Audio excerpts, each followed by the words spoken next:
Evolution of talent management. Evolution का मतलब होता है विकास यानी डेवलपमेंट।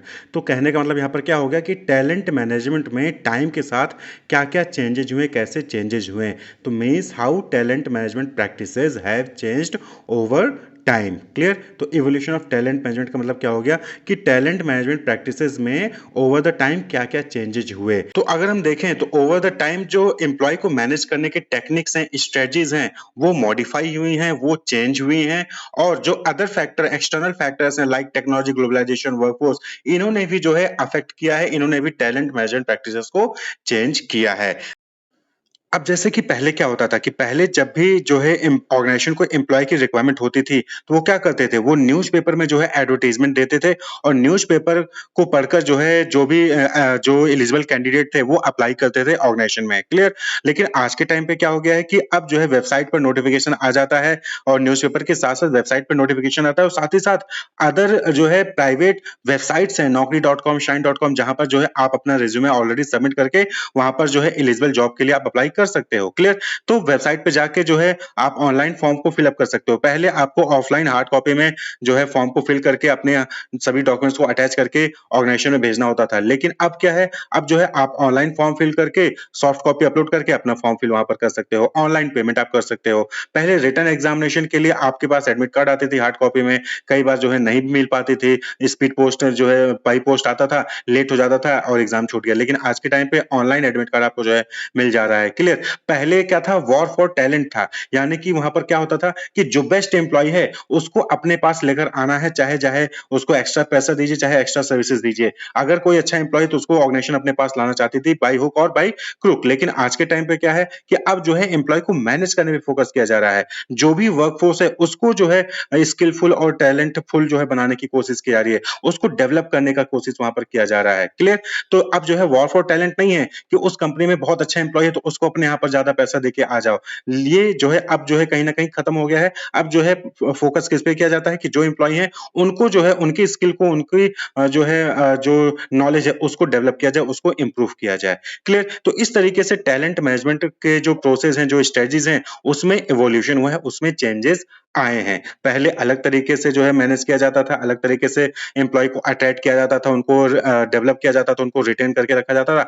आज के जो स्ट्रेटजीज हैं अट्रैक्ट करने की, रिटेन करने की, डेवलप करने की, वो स्ट्रेटजीज अब अलग हैं। क्लियर। आज की जो टैलेंट मैनेजमेंट स्ट्रेटजीज हैं वो डिजिटल प्लेटफॉर्म का भी इस्तेमाल करती हैं। जैसे पहले की इंटरव्यू के लिए आपको जो है पर्टिकुलर किसी लोकेशन पे जाना होता था, ऑफिस में जाना होता था, वहां पर इंटरव्यू होता था। आज के टाइम पे जो है जूम है या फिर ऑनलाइन वीडियो कॉन्फ्रेंसिंग के जरिए जो है आपका वहां पर इंटरव्यू आसानी से हो जाता है, घर बैठकर हो जाता है। तो इवोल्यूशन ऑफ टैलेंट मैनेजमेंट को हमने 3 फेजेज़ में डिवाइड किया है और इन 3 फेजेज़ को हम आगे डिस्कस करेंगे। सबसे पहले हम बात कर लें कि जो टैलेंट मैनेजमेंट है उसको रिकॉग्निशन कब मिला, यानी कि ये टैलेंट मैनेजमेंट का कॉन्सेप्ट आया कब?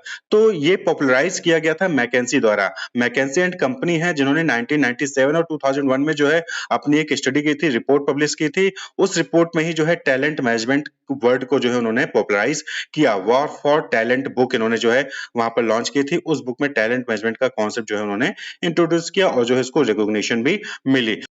तो इनिशियली जो टैलेंट मैनेजमेंट का फोकस था that is identifying, attracting and retaining high potential employees often with in large corporation. तो बड़े बड़े कॉर्पोरेशन में भी मेन टैलेंट मैनेजमेंट का मतलब क्या होता था कि आइडेंटिफाई करना है एक अच्छे एम्प्लॉय को, उसको अट्रैक्ट करना है और उसको रोक के रखना है अपने यहाँ पर। ये टैलेंट मैनेजमेंट माना जाता था, समझा जाता था अर्लियर, यानी कि अर्लियर पहले के टाइम पे। क्लियर। 1990s और 2000 में। लेकिन धीरे धीरे क्या हुआ, डेवलपमेंट्स हुए, धीरे धीरे माइंडसेट चेंज हुआ और फिर एक्सपेंशन हुआ टू इंटायर वर्कफोर्स, यानी कि मिड 2000 की बात हो रही है, उसके बाद की बात हो रही है। तो यहाँ पर क्या हुआ कि यहाँ पर सिर्फ कुछ ही एम्प्लॉयज़ पे फोकस नहीं किया गया। यहाँ पर क्या किया कि जो भी इंटायर वर्कफोर्स है किसी भी कंपनी में, किसी भी ऑर्गेनाइजेशन में, जो पूरा वर्कफोर्स है उन सभी की परफॉर्मेंस को जो है इंप्रूव करने पे फोकस किया गया, उन सभी को रिटेन करने पर फोकस किया गया। पहले क्या था कि पहले जो अच्छे एम्प्लॉयज हैं खाली उन्हीं पे फोकस करिए, उनको रिटेन करिए, उनको अट्रैक्ट करिए। क्यों? कॉन्सेप्ट ये था कि किसी भी ऑर्गेनाइजेशन में जो 100% एम्प्लॉय हैं उनमें से 20% ही एम्प्लॉय होते हैं जो कि प्रोडक्टिव होते हैं, बाकी 80% तो नॉन प्रोडक्टिव होते हैं, ये मानना होता था। लेकिन 80-20 वाला कॉन्सेप्ट आपने पढ़ा होगा। लेकिन जो है धीरे धीरे माइंडसेट चेंज हुआ और ये माना गया कि सभी एम्प्लॉयज का कॉन्ट्रीब्यूशन होता है ऑर्गेनाइजेशन के डेवलपमेंट में। तो सभी एम्प्लॉयज पे जो है फोकस करना चाहिए, सभी एम्प्लॉयज को डेवलप करना चाहिए, उनको अट्रैक्ट करके रिटेन करके रखना चाहिए। The focus broadened from just high performer to managing the entire workforce to ensure broad organizational success. The goal become creating a consistently motivated and skilled workforce. तो धीरे धीरे क्या हुआ कि टैलेंट मैनेजमेंट में किस चीज पे ध्यान दिया जाने लगा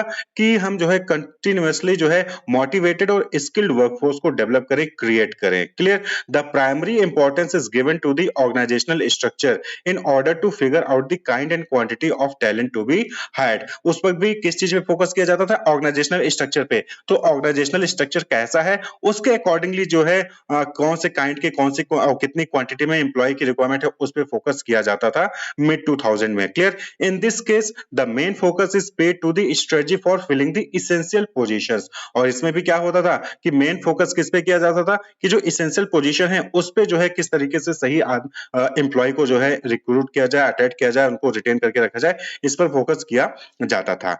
लेकिन फिर धीरे-धीरे क्या हुआ, डिजिटलाइजेशन आया, ग्लोबलाइजेशन आया और जो है और भी सारी चीज़ें जो है वहाँ पर इवॉल्व हुई टैलेंट मैनेजमेंट के प्रैक्टिसेस में। The digital era and integrated talent management.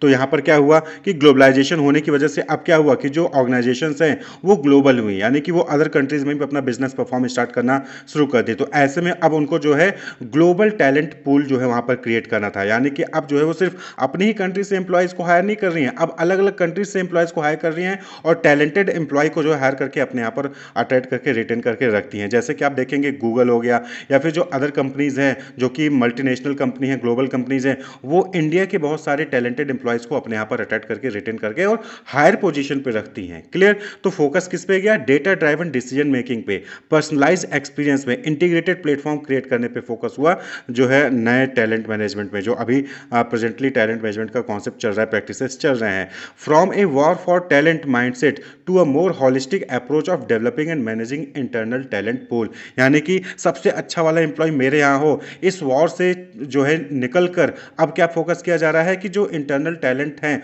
उसको जो है डेवलप किया जाए, उसको मैनेज किया जाए सही तरीके से और उनसे जो है अच्छा वर्क करवाया जाए। क्लियर? पहले क्या होता था कि पहले भैया जो बेस्ट एम्प्लॉय है उसी को कंपनी अपने यहाँ पर जो है ज़्यादा से ज़्यादा पैसे देके अपने यहाँ पर लाना चाहती थी, लेकिन अब वो चीज़ नहीं है। अब क्या है, अब जो है वो कंपनीज जो है वो एम्प्लॉय को डेवलप करने में फोकस कर रही हैं। कंपनीज जो है एम्प्लॉय को मोटिवेट और जो है उनको जो है डेवलप करने पर फोकस कर रही है, उनके अंदर स्किल डेवलप करने के ऊपर काम करती है, जिससे कि ओवरऑल एम्प्लॉय का भी ग्रोथ होता है और ऑर्गेनाइजेशन का भी ग्रोथ होता है। तो एक्टिविटीज़ की बात करें तो आज के टाइम पे देखेंगे तो बिग डेटा, यानी कि बहुत सारे डेटाज हैं, वहाँ से इंफॉर्मेशन ली जा रही है। एआई का इस्तेमाल जो किया जा रहा है एम्प्लॉय इंगेजमेंट को समझने के लिए, फ्यूचर टैलेंट नीड को जानने के लिए और पर्सनलाइज्ड टैलेंट मैनेजमेंट प्रैक्टिसेस को अप्लाई करने के लिए। पर्सनलाइज्ड टैलेंट मैनेजमेंट का मतलब क्या हो गया कि इंडिविजुअल जो एम्प्लॉइज हैं उनको किस तरीके से जो है मैनेज किया जा सकता है, यानी कि सभी को एक साथ यहाँ पर एक एक इंडिविजुअल एम्प्लॉय को भी किस तरीके से मैनेज करना है, ये जो है एआई और डेटा का इस्तेमाल करके वहां पर जो है आसानी से किया जा सकता है। क्लियर?